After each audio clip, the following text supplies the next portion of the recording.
Doctora Yanina Tolosa, ¿cómo le va? Buenas noches. Buenas noches, ¿cómo le va? Bien. 3 denuncias por día están entrando por casos de violencia de género o más. No. ¿Me quedó corto? Sí, 50, 60. Por día. De violencia de género, ¿no? Violencia de género, violencia doméstica, familiar. Los distintos 50, tipos. 60 por día. Sí, O sea, una cada media hora. más o menos. Si quiere ponerlo en términos de tiempo, sí. Ajá. Y de abuso sexual, 2, más o menos. Por día también. Una pregunta personal. Bueno, yo voy a dar un dato. Hay un femicidio cada 36 horas en todo el país. O sea, cada día y medio hay una mujer que muere a manos de un varón, ¿no? ¿Es difícil desprenderse, una pregunta personal, de tu condición de fiscal especialista en este tema de género, de tu condición de mujer? ¿Cómo? Si es muy difícil desprenderte de tu función profesional, ¿cómo lo sentís como mujer a esto? Como mujer.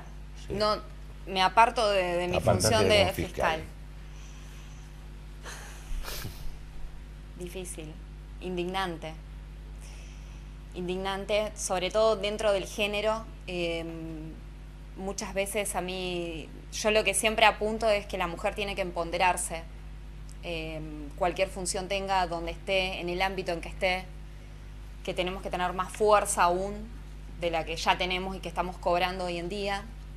Te lo vuelco por el lado positivo. Me enorgullece ver las marchas pacíficas siempre, luchando por nuestros derechos y enalteciéndonos en cada ámbito en donde estemos. La unión de mujeres hace que nos podamos ayudar mejor entre nosotras mismas. Si nosotras no nos ayudamos, no nos va a ayudar nadie.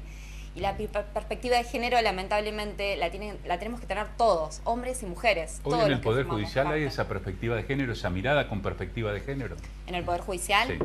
carece bastante, sí. Todos debemos capacitarnos, no solamente los fiscales que pertenecemos a la unidad fiscal de especialistas en violencia de género, familiar y sexual.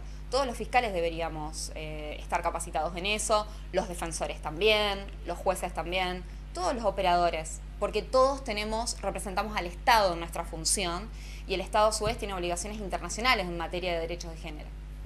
La pregunta que casi es ingenua, repetitiva, ¿se corrió el velo y se ve lo que estaba abajo de la alfombra? ¿O es que un aumento de estos 50, 60 denuncias por día? En la ciudad de Santa Fe, sí. en la 1 de mayo de 28-20, ingresan 50, 60 denuncias por día en violencia de género. ¿Pero es porque aumentó o porque ya existía y se animan? Yo creo que es un poco y un poco.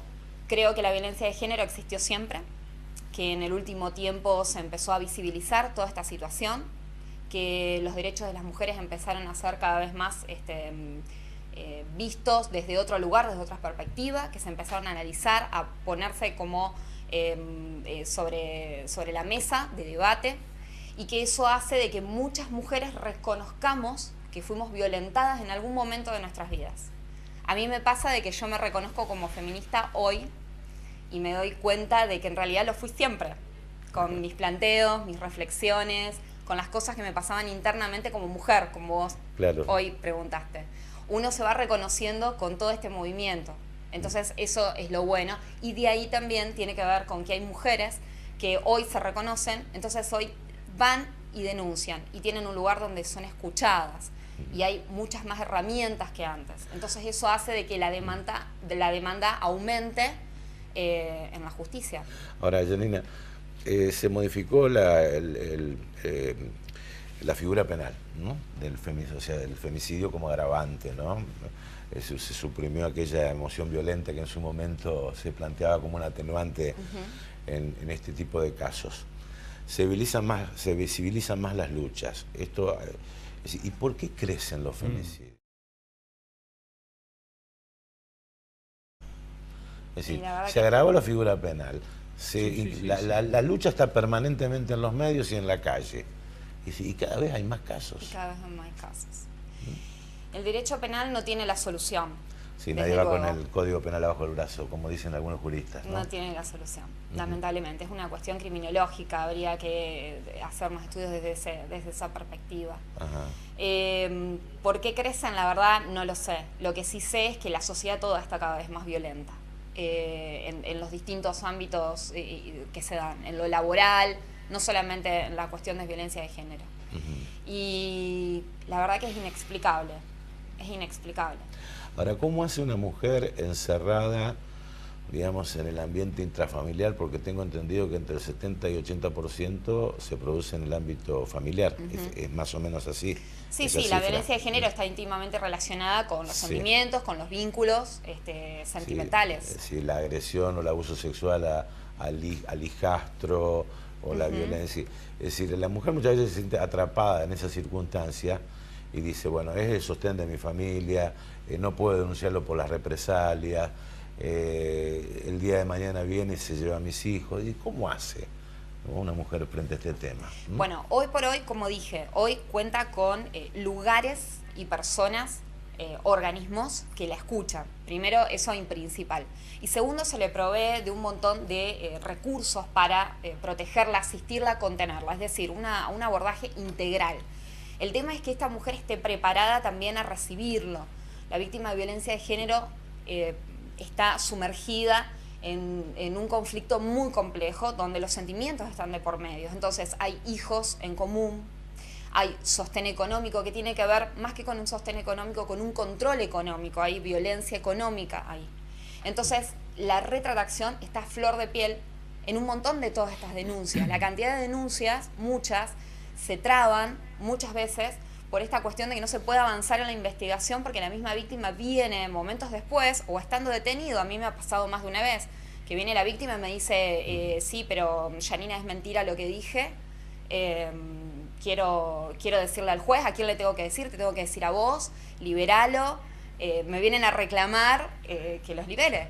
O sea, se retractan. Cuando días antes o meses antes las recibí llorando y contando una situación totalmente dramática y trágica. Y la persona está con prisión preventiva, es decir, yo como fiscal decido en una cuestión de días su detención y solicito la prisión preventiva, pero después hay un juez, eso se somete a una audiencia y hay un juez que decide, que con fundamentos determina y dicta esa prisión preventiva y que quede preso, lo que se conoce normalmente. Entonces, y ellas vienen y vengo a levantar la denuncia. Es una situación muy compleja que ellas comprendan, que entiendan y además no solamente el proceso penal que uno trata de explicárselo lo más que puede y demás, sino que comprendan de que eso ya no, lo que ven en televisión o en las novelas, eso no es así, el levantar la denuncia no existe, el proceso continúa. ¿La primera estación es la fiscalía o es la comisaría y de la comisaría a la fiscalía? Y si es la comisaría, no necesariamente la de la mujer, sino la comisaría del barrio, ¿tiene perspectiva de género? Porque esto que estabas planteando, de que muchas veces no le toman la denuncia porque después a los 3 días, a los 2 días vienen y se retractan. ¿Se sigue dando este fenómeno o cambió esa lógica que se tenía? Bien, las denuncias se hacen en las comisarías que tienen jurisdicción en el domicilio o en el lugar del hecho. Y en los CTD, los Centros Territoriales de Denuncia, que han ayudado bastante en descomprimir y descentralizar esa recepción de denuncia. Una vez que se toma la denuncia, se comunican inmediatamente con el fiscal de turno y se toman medidas, sobre todo en los casos de flagrancia que llamamos nosotros, cuando acaba de ocurrir el hecho o llamaron al 911. Me perdí, y me dijiste... Sí, la comisaría tenía esa sensibilidad que muchas veces encuentra en la fiscalía. Bueno, ¿no? Desde que se creó en octubre del 2017 la unidad fiscal de género, se han iniciado con capacitaciones de personal policial de todas las dependencias. Pero eso tiene que reiterarse, porque muchas veces esto de personal policial es movido, es corrido. ¿Que sigue pasando esto de no tomarle la denuncia? Sí, sigue pasando. A mí en uno de los turnos hace un par de semanas me sucedió puntualmente esto. Vino la señora, recurrió a asuntos internos porque no le habían tomado la denuncia en la comisaría. El personal policial de esa comisaría le había planteado esto. Pensalo bien, si realmente querés hacer la denuncia, que después te vas a arrepentir y demás.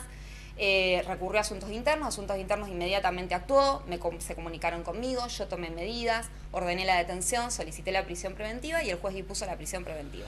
Semanas después, meses después, vino la víctima a retractarse. Esto pasa permanentemente. Ahora, la persona sigue en prisión preventiva, yo continúo con la investigación. Claro. Janina, ¿la violencia de género avisa? ¿Hay síntomas de que puede llegar a suceder lo que sucedió? Bueno, cito un caso hipotético porque se está investigando, no. pero un hombre va, rompe, destroza la casa una vez de su compañera, va una segunda vez, destroza la casa de su compañera y después a los días termina matándola, a ella y a la hijastra. Es decir, hay un aviso de la violencia, por más que no sea un golpe, por más que no sea, digamos, una agresión física, Janina. Sí y no. ¿Sí Hay y no? casos, sí. No, hay alertas, hay indicios y hay herramientas para atacar esos indicios a tiempo, ¿sí? Por eso hablo de un abordaje integral en este tipo de víctimas. Ahora, no tenemos la bola de cristal, no podemos predecir lo que va a pasar, porque estaríamos determinando a esa persona que va a sí o sí actuar de tal o cual forma. Claro, estaríamos penalizando la peligrosidad Claro. potencial de alguien. Claro. Sí hay indicios y hay alerta latentes, por supuesto, de violencia, que permanentemente hay personas que naturalizan la violencia y están acostumbrados a vivir con esa violencia. De ahí a que la vaya a matar, y no, ya es imposible predecirlo, lamentablemente. Uno trata todas las herramientas y las medidas posibles, pero la verdad que preverlo y controlarlo para ver qué va a hacer esa persona es lo mismo que cualquier persona que cometa cualquier otro delito, no exclusivamente violencia de género, y que sea condenado y después que cumple esa condena sale en libertad y bueno, ya lo vamos a estigmatizar. Hay gente que se resocializa, forma su familia, consigue trabajo, no necesariamente todos, porque sería, si no, como vos decís, estaríamos estigmatizando. La violencia, sí hay alertas, sí me parece que el mensaje tiene que ser que la mujer tiene que empezar a entender y a ella advertir ella misma esa alerta y esos indicios, porque muchas veces la familia ya no sabe qué hacer con esa persona, ya charló, ya reflexionó, ya le dijo separate, se reconcilia, quiere volver. Es muy complejo. ¿Son efectivas las medidas de distancia? ¿Quién controla eso? ¿Quién controla las restricciones? Es muy difícil controlarlo, no hay suficiente personal que lo haga. La misma víctima y los familiares son quienes tienen que controlarlo. Están los dispositivos electrónicos también que ayudan en ese sentido. Pero hay que pedirlo. Pero hay que pedirlo y no se dan en todos los casos.